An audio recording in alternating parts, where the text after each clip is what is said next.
Hi everybody, it's Robert Ogilvy, Team and Leadership Coach. So today's question, is there a best EQ competency? And kind of a related question I'll get into, is there a best leadership style? So I think one answer is clearer than the other. Is there a best EQ competency? I don't think so. They're all useful, they're all needed, and one of the obvious kind of falsifications, if you will, ways to falsify, hey, yes, no, can you get by with only one of them? If you can imagine having, so I may have mentioned that, just like IQ, when they're measuring this stuff, it's out of 100 points, standard deviation, plus or minus 15 points. So if you could have, let's even go, 4 deviations above that, 160 or more in something, just like really strong extreme outlier in one of these, and you were forced to have like 70 or even 50 in all the others, would there be a right answer? No, because you would be such a lopsided, ineffective person that wouldn't be possible. I'll share your story. In the midst when I was doing my EQ assessor training, and part of it is they need to, they give you these different EQ profiles of the different 8 competencies, and they ask you to case conceptualize what this person might be like, right? And one of them was so bad, I seriously asked, like, is this person like mentally delayed, like learning disability, like mentally retarded in some way? Because the competencies were all in the first quintile, all incredibly low, and then I think it was maybe the empathy was second or third quintile, right?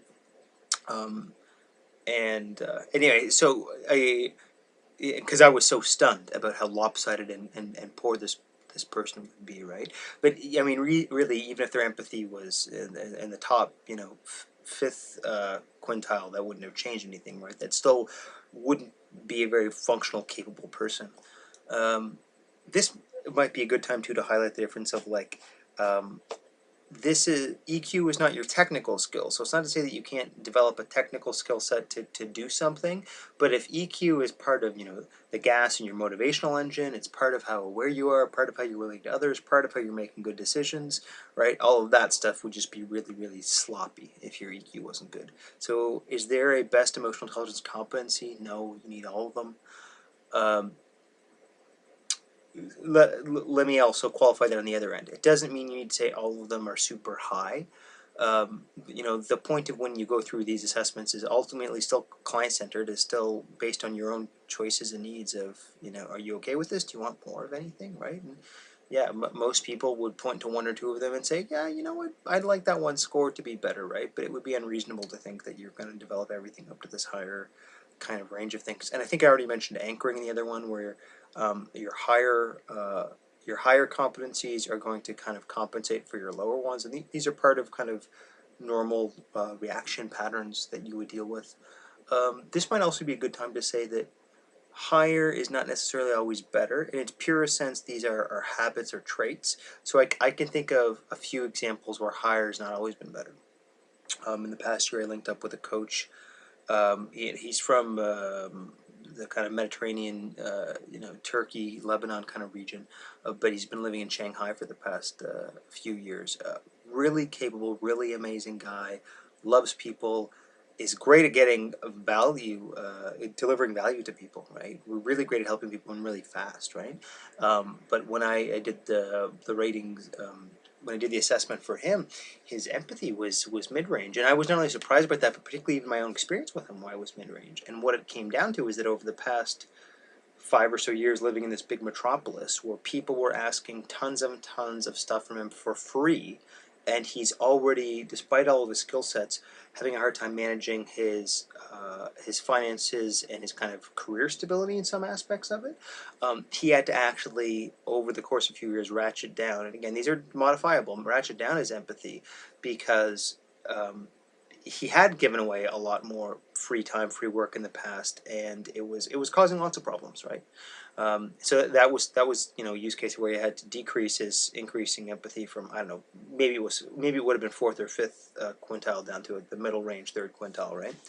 Or another use case, another set of assessments I looked at with someone, and they were quite high. I think they were fifth quintile in the know yourself end of things, right? So they were very aware of their thoughts, but almost too much so, or unable to put down their thoughts. So think about that. What would we call someone who thinks about thoughts, thinks about their own thoughts a lot, maybe roommates on them, and can't be kind of decisive or put down thoughts, and in a negative affect sense? What would we call that person? Well, we call them anxious, right?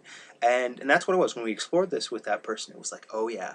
And because there were some other interactions I'd had with them over the past few weeks, I was, also spotting that as well and saying, yeah, this is a great way of thinking it. So it wasn't, yes, they had high enhanced emotional literacy and high recognizing patterns, but it's also because they're running through their own introspective experience all the time at a very heightened level, right? So in that sense, it wasn't always a gift to have those high competencies, right? They're kind of stuck in their own head, which would also be a good reason that you might say, you know what, maybe if I increased my empathy a little bit, increase my experiential sense of what I'm feeling and what others are feeling, that might be a good way to kind of counteract that and get out of my head, right?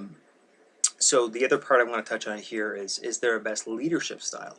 So I'm going to explore more of this in an article coming up. I do think there are better leadership styles, both in terms of, broadly speaking, more useful, and more perennially useful, and then in a more specific time for, because again, we're often dealing with kind of work teams or kind of the professional need, the zeitgeist of the time, what the medicine for them is, what do they need to hear, and in that way, I think there's also ones that are very topical for that. So I have an article coming up, and I'm going to mention authentic leadership, ethical leadership, agile leadership, adaptive leadership. I'm even going to see if I can find a way to incorporate principled leadership and radical candor in there as well. I'm not saying these are all great. Some of them have more research evidence, some of them have less so. Like authentic leadership might be popular, but honestly, it's still gaining modern evidence in terms of about how effective it is, and if so, why it is effective, right? But one way I want to look at these in the article is by saying, what does that? So leadership styles, they're sometimes dealing with tactical choices or operational things, but mostly what they're dealing with is kind of values, attitudes, uh, beliefs of how a leader, how an organization should act, and what that means for their role as the leader. So it's if you think of transformational leadership, it's like, okay, so your role as leader is kind of like talent, head talent developer, and here are the best ways to transform and develop that talent, right? That's what transformational leadership is. Or authentic leadership is saying, um, the best way to be a leader is to be authentic and honest and very forthright and clear about your limitations, and that's both humanizing, and it means you're never kind of manipulating or deceiving people, and there are good reasons in terms of, you might say, long-term engagement, or I actually think one of the reasons for that is kind of a market risk management, that you're never kind of laying the seeds for future catastrophe by, it's like, what a tangled web we weave when first you practice to deceive. You don't want to, in your own deceptions, lay landmines in the future that could hurt you or your organization, right? Anyway, I'm going to explore that in an upcoming article.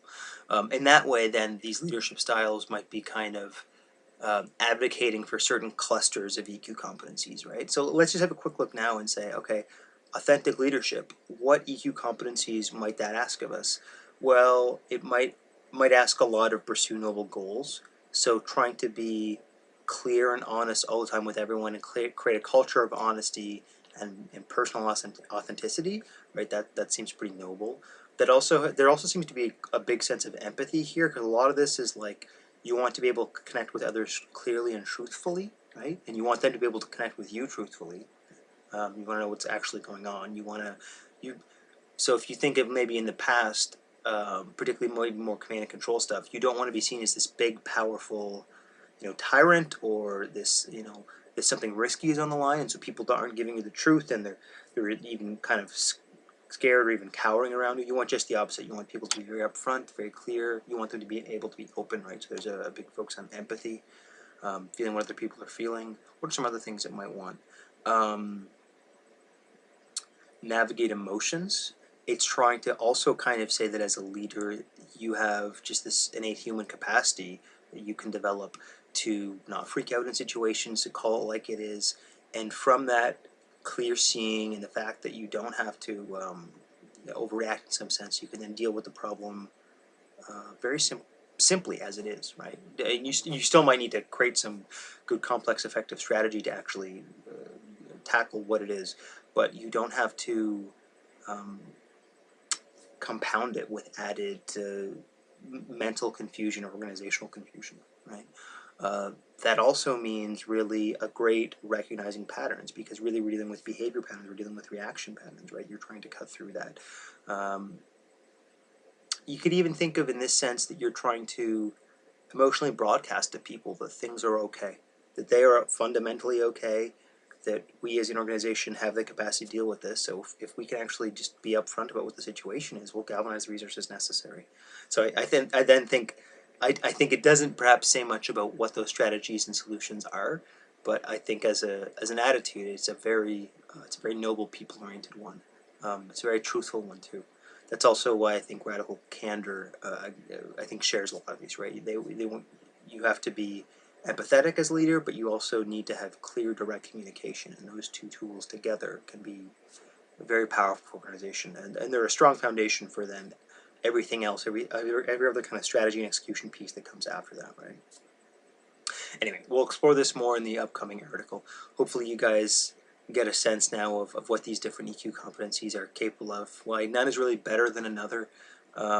Also, too, why even having one super high score might not always be a great thing. Right? That can all come with its trade-offs.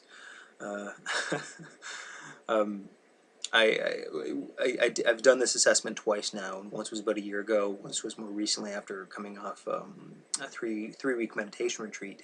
And I remember thinking I was a bit more leveled out in my scores, but also my motivation was a bit lacking, because if you think about it, I'd kind of been out of my normal life for 3 weeks in this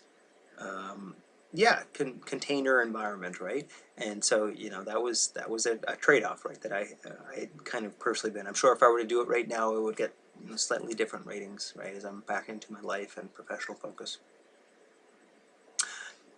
Anyway, there's no one big winner when it comes to EQ competencies, and this stuff does affect leadership styles, which is say leadership styles are advocating for different EQ competencies, and that makes sense.